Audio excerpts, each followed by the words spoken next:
Johnson, and it's my privilege to be here. I wanted to thank the organizers for having me here. I also wanted to commend the minister for the work that he's doing at the ministry, and I thank the previous presenters as well for contextualizing the issue. Okay, I'm going to speak from my experience, and as is described in the handout, I'm also a research student. I worked for about 3 years in Trenchtown, and I'm currently doing my MPhil PhD in prisoner reintegration and assistance from crime. Now, I would like to focus on change. So, as I said, the previous presenter spoke about what are some of the challenges that we face. The first question I have, it has to do with the individual, the youth that we are targeting. One of the things that we have to remember is the developmental stage that they are currently at. At this stage, youth are trying to develop and find their identity. From crime, as was previously discussed, there are a numerous amount of benefits that are received. So during my experience working in Trenchtown, the question that really spoke to me, or came to me, was why should persons from this minority group change? What reason are we giving as a society for these students to change? They're getting their love from within their gangs, they're getting money, they're getting help, they're getting excitement, pleasure, fun. There are many different rewards from these criminal activities. But what I truly want to focus on right now is us. The community, the church, who says that we would like to effect change. So I'm going to speak briefly on 4 points. First is, I believe we should examine ourselves. Second is, I believe we need to understand our role. Third, I believe we need to build flexible and dynamic programs. And fourth, I think that the church needs to be a model to the society. The first, examining ourselves. I believe it was previously spoken about that there is a dichotomy and it is a stark difference between the poverty, those that are poor and those that are wealthy. The minister also spoke about at-risk youth. And when we think about persons being risky, we tend to keep them at a distance. One of the things that I believe is important is that we examine ourselves to determine what are our biases or prejudices and on what basis do we discriminate against the youth. Is it on class? Is it based on class? Is it gender? Is it race? So we have to determine first, where are we? The second point is modify our assumptions. We believe that if we have negative, unhealthy habits, we can change.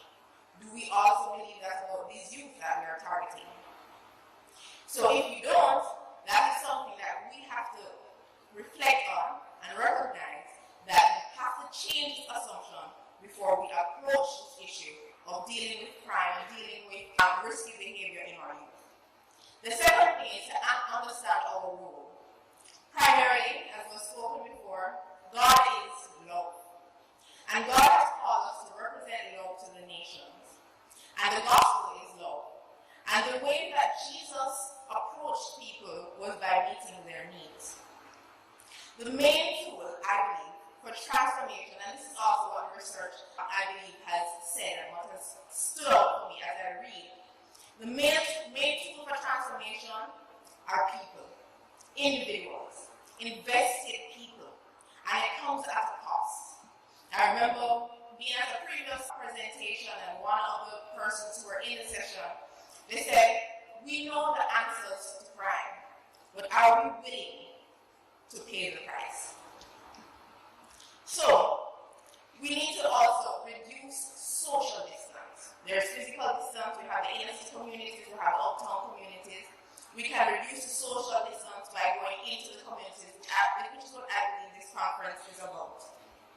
We need to replace our superiority feelings with humility.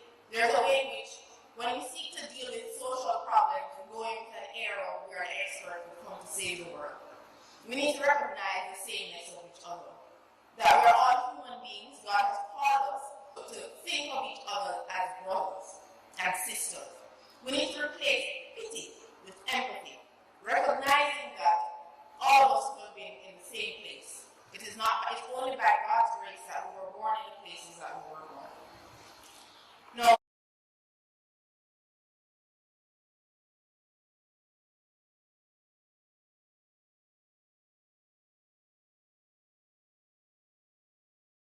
In dealing with young people, in dealing with persons involved in crime, we have to have the position that we are doing this out of service to God. When we do that, we're able to bear with them. Because behavior change is not an overnight thing, it's not 1 month, it takes a long time. If you think about how long it may take us to change our eating habits, different things that we have gone through, we recognize that behavior change comes with relapses, trial, and error. So this means that we need trust, patience, long suffering, and provide support. When you think of children who are involved in criminal activities, I can see them as lost. And the scripture that comes to me is the scripture that talks about Jesus and the lost sheep, the shepherd and the lost sheep. What Jesus did was, he left the 99 and he went for the one. In my experience working in communities, there are people who will come to programs very easily, but there are others that you have to pursue. You have to leave the place, you have to go to their house, knock on their rooms, go up to their bedroom and say, come, it's time to go to class. We have to pursue persons until they see the reason for some of these programs. We have to also support them, practical, maybe money, support, maybe offering them a place to sleep one night, emotional support when they have grief. There's a lot of trauma that occurs in the communities and they need support. Moral in terms of teaching them what is right. And what's important is that we emphasize support and love over control. One of the things when we do not have the best interest truly of the person at heart, we can say do this, do that, and not understand and recognize the process that undergirds what we're asking them to do. Also, as the church, we also play a role in linking some of these young people to legitimate sources of information and resources. As the church, if we do not recognize and step into this role, some of the children do not have no idea of how to be the persons we are declaring they should be. Also, I just want to recognize and highlight that as the minister said, work. There are different ways in which we develop identities, and having legitimate work is another way of being attached to something that is conventional, something that promotes the type of values that we desire. In terms of, I will skip over specific roles, I'll just speak about the last 2 points, that is building a flexible and dynamic program. Our program, because of funding, tends to be very static and short, but we have to recognize again that it's a process and it has to be flexible. Also, it's important to have one-on-one interventions because of the type of risk we're dealing with, a lot of them need a lot of motivation in order to get to the place where we want them to be, where they can access some of the services. Finally, I believe that the church has been called to be a model to the society. If we would like to see other members in the community, other members in the society, integrate some of these young people into their own communities, the church has to play the leading role in doing that. That means when they come to our churches, we have to welcome them. That means that we have to bear with them in their weaknesses. And to some extent, we have done that for many years. But I want to encourage the church. First, examine ourselves. Understand the role that we play as connectors for these young people to what we could call legitimate lifestyles and healthy lifestyles. Understand that the source of the work we do is love, and that love comes from God. Also, that we should have flexible and dynamic programs that can cater to the needs of the students and the children and the young people that we are targeting.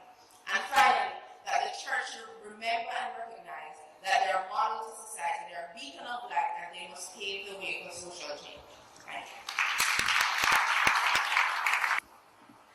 It's a real pleasure to be here.